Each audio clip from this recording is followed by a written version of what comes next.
ಮೊದಲನೇದು ಈ ಪತ್ರಿಕಾಗೋಷ್ಠಿ ವೀರ್ ಸಾವರ್ಕರ್ ಸೇನಾ ಮತ್ತು ಛತ್ರಪತಿ ಶಿವಾಜಿ ಮಹಾರಾಜ್ ಸೇನಾ, ವೀರ್ ಸಾವರ್ಕರ್ ಸೇನಾ ಮತ್ತು ಛತ್ರಪತಿ ಶಿವಾಜಿ ಮಹಾರಾಜ್ ಸೇನಾ ಇಬ್ಬರು ಸೇರಿ ಮಾಡ್ತಿರ್ತಕ್ಕಂಥ ಸುದ್ದಿಗೋಷ್ಠಿ ಇದು.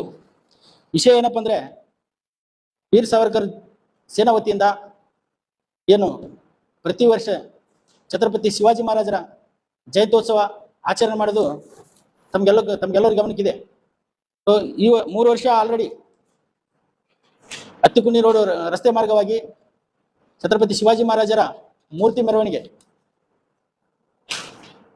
ಅತ್ತಿಕುಂಡಿ ರೋಡ್ಲಿಂದ ಸೀದಾ ಗಾಂಧಿ ಚೌಕ್ ಬಂದು, ಗಾಂಧಿ ಚೌಕ್ನಲ್ಲಿ ಏನು ಶಿವಾಜಿ ಜಯಂತ್ಯೋತ್ಸವ ಕಾರ್ಯಕ್ರಮ ಏನು ಆಗ್ತಿತ್ತು ಪ್ರತಿ ವರ್ಷ, ಸೊ ಅದರಂತೆ ಏನಪ್ಪ ಅಂದ್ರೆ ಈ ವರ್ಷ ವೀರ್ ಸಾವರ್ಕರ್ ಸೇನಾ ವತಿಯಿಂದ ನಾವು ಮಹಾರಾಜರ ಜಯಂತಿ ಮಾಡ್ಬೇಕಂತೇಳಿ ಹೋದ ತಿಂಗಳ 18/4/2026 ನಾವು ಅವತ್ತಿನ ದಿನ ಜಯಂತಿ ಮಾಡಬೇಕು ಅಂತೇಳಿ ಒಂದು 15-20 ದಿವಸದಿಂದನೇ ಜಿಲ್ಲಾಧಿಕಾರಿ ಅವರಿಗೆ ನಾವು ಪರವಾನಗಿ ಸಲುವಾಗಿ ನಾವು ಅರ್ಜಿ ಕೊಟ್ಟಿರ್ತೀವಿ. ಸೊ ಅರ್ಜಿ ಕೊಟ್ಟರು ಸೊ ಅವಾಗ ಏನು ಮಾಡಿದರು, SP ಅವರು ಕಚೇರಿಗೆ ಕರೆಸ್ಕೊಂಡು ಏನು ನಾವು ವರ್ಷ ಏನು ಸಾವರ್ಕರ್ ಸೇನಾ ಸೇನಾ ವತಿಯಿಂದ ಏನು ಜಯಂತಿ ಮೆರವಣಿಗೆ ಹೋಗ್ತಿತ್ತು ಹತ್ತಿಕೊಂಡು ರೋಡ್ಲಿಂದು, ಅದಕ್ಕೆ ತಕರಾರು ಮಾಡಿ ಆ ರೋಡ್ಲಿಂದ ಹೋಗ್ಬೇಡ್ರಿ, ನೀವು ಕಲ್ಯಾಣ ಮಂಟಪ ವೀರಶೈವ ಕಲ್ಯಾಣ ಮಂಟಪ ರಸ್ತೆ ಮಾರ್ಗವಾಗಿ ಹೋಗ್ರಿ ಅಂತ.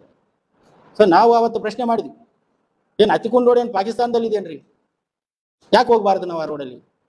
ಈಗ ಆಲ್ರೆಡಿ 3 ವರ್ಷದಿಂದ ಮಾಡ್ಕೊಂಡೇ ಬಂದಾರ, ಈಗ 4ನೇ ವರ್ಷಕ್ಕೆ ಯಾಕೆ ತಕರಾರು? ಅವತ್ತೇ ಪ್ರಶ್ನೆ ಮಾಡಿದ್ವಿ, SP ಅವ್ರಿಗೆ ಪ್ರಶ್ನೆ ಮಾಡಿದ್ವಿ. ಅವ್ರು ಏನು ಮಾಡಿದ್ರು, ಇಲ್ಲ ನೀವು ಈ ರೋಡ್ಲಿಂದ ಹೋಗ್ರಿ ಅಂತೇಳಿ. ಅದೇ ರೀತಿಯಾಗಿ ಏನಪ್ಪ ಅಂದ್ರೆ ಜಿಲ್ಲಾಧಿಕಾರಿ ಅವರಿಗೆ ವರದಿ ಸಲ್ಲಿಸಿದ್ರು. ನಾವೇನು ಕಂಟಿನ್ಯೂಸ್ಲಿ ಏನು ಬರ್ತಾ ಇದ್ದೀವಿ ಹತ್ತಿಕೊಂಡು ರೋಡ್ಲಿಂದ, ಆ ರೋಡ್ ಬಿಟ್ಟು ವೀರಶೈವ ಕಲ್ಯಾಣ ಮಂಟಪದಿಂದ ಹೋಗ್ರಿ ಅಂತ ಹೇಳಿ ಕೇಸಿ ಅವ್ರು ವರದಿ ಸಲ್ಲಿಸಿದ್ರು. ಸೊ ಅದಕ್ಕೆ ನಾವು ತಕರಾರು ಮಾಡಿದ್ವಿ. ಅವಾಗ ತಕರಾರು ಮಾಡಿ ನಾವು ಮತ್ತೊಂದು ಡೇಟ್ ಫಿಕ್ಸ್ ಮಾಡ್ಕೊಂಡಿವಿ. ಇಲ್ಲ ನೀವು ವರ್ಷ ನಾವೇನು ಬರ್ತಿದ್ವಿ ಅದೇ ರೂಟಲ್ಲಿ ಬಿಡ್ಬೇಕು, ಈ ವರ್ಷ ಯಾಕೆ ರೂಟ್ ಚೇಂಜ್ ಮಾಡ್ಲತ್ತೀರಿ ಅಂತೇಳಿ ಮತ್ತೆ ನಾವು 21/5 ಫಿಕ್ಸ್ ಮಾಡ್ಕೊಂಡಿವಿ.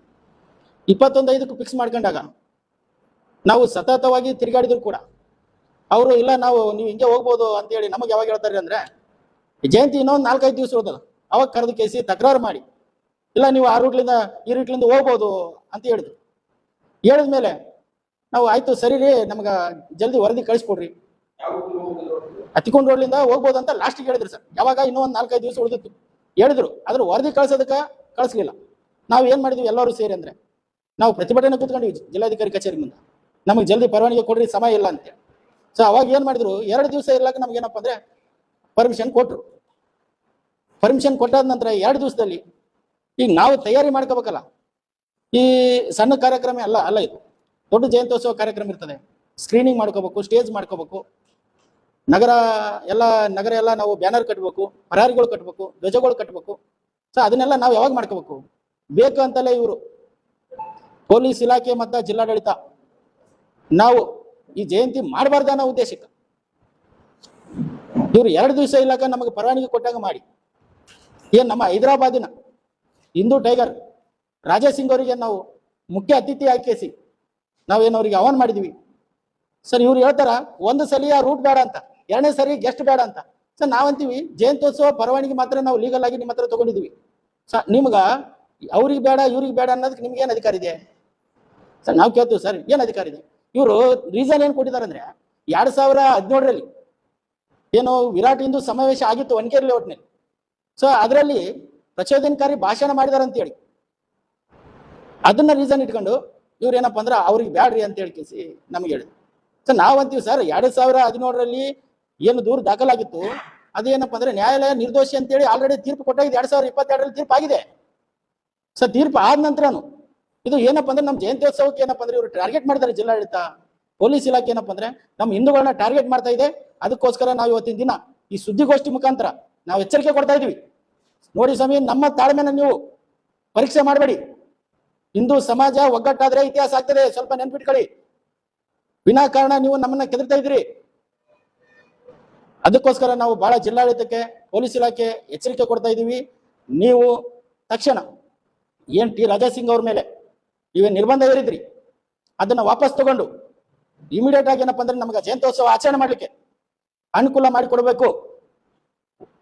ಒಂದು ವೇಳೆ ನೀವು ಅನುಕೂಲ ಮಾಡಿ ಕೊಡ್ಲಿಲ್ಲ ಅಂದ್ರೆ ಬಹಳ ಉಗ್ರವಾದ ನಾವು ಯಾದಗಿರಿ ನಗರ ಬಂದ್ ಮಾಡಿ ಏನಪ್ಪಾ ಅಂದ್ರೆ ನಾವು ಪ್ರತಿಭಟನೆ ಮಾಡ್ಬೇಕಾಗ್ತದೆ ಅಂತೇಳಿ ಇವತ್ತು ಸುದ್ದಿಗೋಷ್ಠಿ ಮುಖಾಂತರ ಜಿಲ್ಲಾಡಳಿತಕ್ಕೆ ಎಚ್ಚರಿಕೆ ಕೊಡ್ತಾ ಇದ್ದೇವೆ.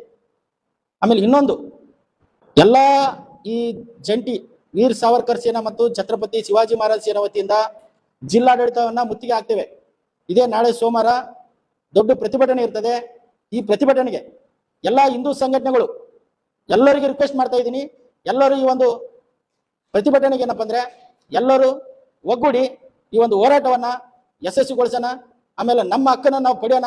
ಇದಕ್ಕೆ ಎಲ್ಲರೂ ಸಾರ್ವಜನಿಕರು, ಎಲ್ಲ ನಮ್ಮ ಹಿಂದೂ ಸಮಾಜದ ಸಾರ್ವಜನಿಕರು ಎಲ್ಲರೂ ನಾಳೆ ಸೋಮವಾರ ನಡೀತಾ ಇರ್ತಕ್ಕಂಥ ಹೋರಾಟದಲ್ಲಿ ಎಲ್ಲರೂ ಭಾಗವಹಿಸಬೇಕಂತೇಳಿ ಈ ಪತ್ರಿಕಾಗೋಷ್ಠಿ ಮುಖಾಂತರ ತಮ್ಮ ಮುಖಾಂತರ ಏನಪ್ಪಾ ಅಂದ್ರೆ ನಾನು ಇವತ್ತು ರಿಕ್ವೆಸ್ಟ್ ಮಾಡ್ತಾ ಇದ್ದೀನಿ. ಸೊ ಆಮೇಲೆ ಸರ್ ಇನ್ನೊಂದು ಏನು, ಎಲ್ಲದಕ್ಕೂ ನಮ್ಮ ಹಿಂದೂಗಳ ಮೇಲೆನೆ ಇವರು ಟಾರ್ಗೆಟ್ ಮಾಡ್ತಾ ಇದ್ದಾರೆ ನೋಡಿ. ಈಗ ಹೈಕೋರ್ಟು, ಸುಪ್ರೀಂ ಕೋರ್ಟ್ ಆಲ್ರೆಡಿ ವಸತಿ ಪ್ರದೇಶದಲ್ಲಿ ಇಷ್ಟೇ ಡಿಸೇಬಲ್ ಸೌಂಡ್ ಇಡಬೇಕು ಅಂತೇಳಿ ಅದೊಂದು ರೂಲ್ ಇದೆ, ಪರಿಸರ ಮಾಲಿನ್ಯ ಗೈಡ್ಲೈನ್ಸ್ ಇದೆ. 30ರಿಂದ 40 ಡಿಸೇಬಲ್ ಸೌಂಡ್ ಇಡ್ಬೇಕಂತೇಳಿ. ಈ ದಿನಕ್ಕೆ 5 ಸಲ ನಮಾಜ್ ಮಾಡ್ತಾರೆ ದೊಡ್ಡ ದೊಡ್ಡ ಲೌಡ್ ಸ್ಪೀಕರ್ಗಳಲ್ಲಿ, 200-300 ಡಿಸೇಬಲ್ ಸೌಂಡ್ ಇಡ್ತಾರೆ. ಸೊ ಅದಕ್ಕೆ ಯಾವುದೇ ಪರವಾನಗಿ ಇಲ್ಲ. ಅದನ್ನೇ ಜಿಲ್ಲಾಡಳಿತಕ್ಕೆ ಆಲ್ರೆಡಿ ಏನಪ್ಪ ಅಂದ್ರೆ ನಾನು ಮನವಿ ಸಲ್ಲಿಸಿದ್ದೀನಿ, ನೀವೇನಪ್ಪ ಅಂದ್ರೆ ಇದ್ರ ಮೇಲೆ ಕ್ರಮ ತಗೊಳ್ರಿ ಅಂತೇಳಿ. ಇನ್ನವರೆಗೆ ಅದಕ್ಕೆ ಯಾವುದೇ ಉತ್ತರ ಇಲ್ಲ. ಜಿಲ್ಲಾಡಳಿತ ಇದ್ದು ಸತ್ತಂತೆ ಆಗಿದೆ. ಏನಪ್ಪ ಅಂದ್ರೆ ಬರೀ ಹಿಂದೂಗಳಿಗೆ ಮಾತ್ರ ಟಾರ್ಗೆಟ್ ಮಾಡ್ತಿರ್ತಕ್ಕಂಥ ಸರ್ಕಾರ ಇದು. ಇದಕ್ಕೆ ನಾವು ಖಂಡನೆ ಮಾಡ್ತೀವಿ. ನಮ್ಮ ತಾಳ್ಮೆಯನ್ನು ಪರೀಕ್ಷೆ ಮಾಡಬೇಡಿ. ನಾಳೆ ಸೋಮವಾರ ದಿನ ಜಿಲ್ಲಾಧಿಕಾರಿ ಕಚೇರಿ ಮುತ್ತಿಗೆ ಹಾಕ್ತೀವಿ. ಇದಕ್ಕೆ ಎಲ್ಲರೂ ಸಹಕರಿಸಬೇಕು. ತಾವು ಕೂಡ ಏನಪ್ಪ ಅಂದ್ರೆ ಈ ಒಂದು ಪ್ರತಿಭಟನೆಗೆ ಸಹಕರಿಸಬೇಕು. ಈ ಒಂದು ಪ್ರತಿಭಟನೆಗೆ ಎಲ್ಲರೂ ಏನು ಬಂದಿದ್ರಿ ಈಗ ಆಲ್ರೆಡಿ ಮೀಡಿಯಾದವರು, ಪೇಪರ್ನವರು, ಇನ್ನೂ ಯಾರ್ಯಾರು ಬರ್ಬೇಕು ದಯವಿಟ್ಟು ಎಲ್ಲರೂ ಏನಪ್ಪ ಅಂದ್ರೆ ಬಂದು ಈ ಒಂದು ನಮ್ಗೆ ಬೆಂಬಲವಾಗಿ ನಿಲ್ಬೇಕು ಅಂತೇಳಿ ನಮ್ಗೆಲ್ಲರಿಗೆ ನಾನು ಪ್ರಾರ್ಥನೆ ಮಾಡ್ತೇನೆ.